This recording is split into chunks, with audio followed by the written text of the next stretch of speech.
Affinity x कंपनीच्या CSR फंडातून राधानगरी तालुक्यातील जिल्हा परिषदेच्या 44 शाळांमधील 2122 विद्यार्थ्यांना उर्मी फाउंडेशन आणि दुर्ग संवर्धन प्रतिष्ठान यांच्या माध्यमातून शैक्षणिक साहित्याचं वाटप करण्यात आलं।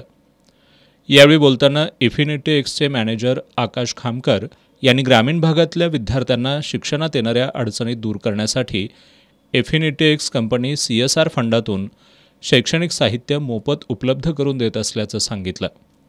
देशाच्या उज्ज्वल भविष्यासाठी विद्यार्थ्यांच्या शैक्षणिक गरजा पूर्ण होणं गरजेचं आहे असंही त्यांनी नमूद केलं।